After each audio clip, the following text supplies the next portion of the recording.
mengenai gas Pak. Kalau LPG gimana Pak arahan Presiden? Ya Pak JK ngomong tentang LPG, bahwa LPG ini terjadi di saat kebijakan beliau menjadi wakil presiden di tahun 2000 periode pertama. Dan sampai dengan sekarang subsidinya belum ada perubahan. Bayangkan sudah 20 tahun subsidi LPG ini belum ada perubahan. Di saat itu kurs dolar kata Pak JK masih 8.000, sekarang sudah 16.000. Artinya subsidi kita sekarang masih sama dengan tahun 2024 atau 2025 yang lalu. Nah karena itu diharapkan tujuan kita ini kan subsidi besar 87 triliun ini, diharapkan masyarakat mendapatkan harga dengan yang semurah-murah mungkin. Tapi penataannya kan sekarang jujur kita katakan ada di tingkat sampai tingkat masyarakat itu dibeli sampai harga 25.000 per tabung. Harusnya kan perhitungan kami maksimal itu di angka di bawah 20.000, 18 atau 19.000. Ada yang sekarang langka itu beberapa bulan lalu 25.000, ada juga yang 30.000. Tidak hanya itu, ada juga yang mengoplos. Ini kan sayang. Jadi kita ini prinsipnya melakukan penataan agar subsidi niat pemerintah itu betul-betul terjadi di tingkat masyarakat dengan baik. Kami tahu kok ada oknum-oknum yang memainkan ini. Ini yang kita mau tata. Memang kalau kita mau tata sesuatu yang bengkok menjadi lurus, pasti ada dinamika. Tapi sampai kapan bengkok ini terus terjadi? Negara kita ini kan ingin menjadi lebih baik agar efisiensi.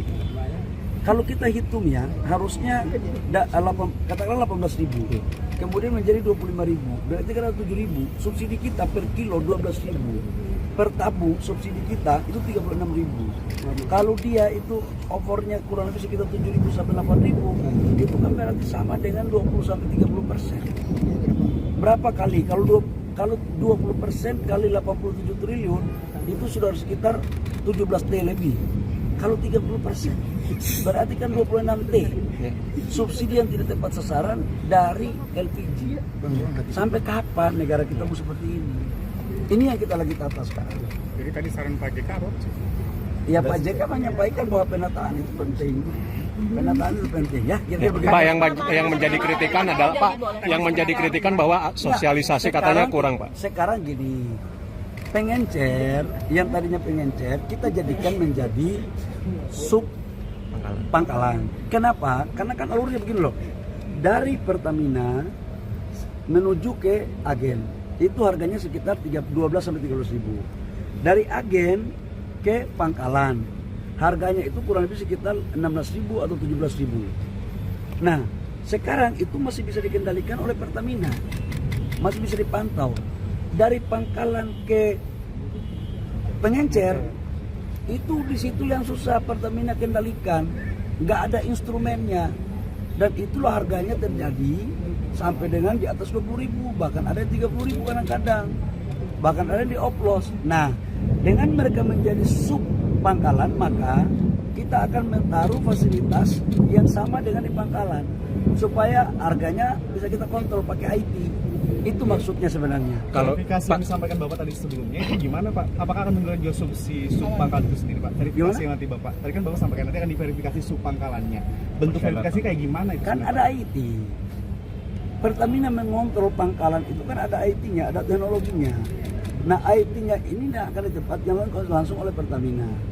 Nah tidak ada biaya yang dikeluarkan sedikit pun oleh subpangkalan.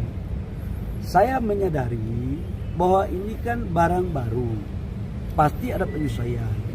Nanti sambil kita melihat perkembangan beberapa waktu ke depan, udah pasti kita akan melakukan asistensi. Tapi penataan ini penting kami lakukan sebagai bentuk cinta kami kepada rakyat agar uang negara yang subsidi itu betul-betul tepat sasaran, jangan ditikung di belakang. Itu loh maksudnya. Kalau untuk kondisi Pak, untuk kalau Pak persoalannya ketika pengecer tidak boleh berjualan, tetapi subpangkalan ini belum aktif, belum ada.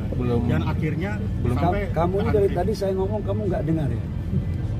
Pengencer itu dinaikkan menjadi subpangkalan. Jadi nggak ada lagi pengencer yang nggak bisa jalan. Jadi semua pengencer dari 370.000 itu semuanya menjadi subpangkalan. Nah, nanti dalam proses berikutnya kita melakukan pendampingan agar mereka tertib. Bagi subpangkalan siapa yang tidak tertib mengikuti aturan, akan pasti dilakukan evaluasi, penilaian, agar betul-betul subpangkalan ini adalah yang bertanggung jawab terhadap bagaimana penyaluran LPG 3 kg tepat sasaran. Ya. Respon terbaru dari Pak Presiden seperti apa Pak? Kalau yang Respon terbaru dari Presiden. Bapak Presiden memerintahkan ke saya sejak dari tadi malam, tadi pagi sampai dengan hari ini.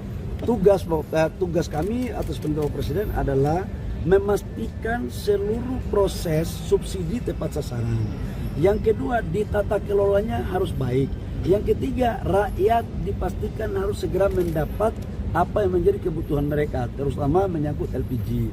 Jadi harus dapat, jangan jauh-jauh, kata Bapak Presiden.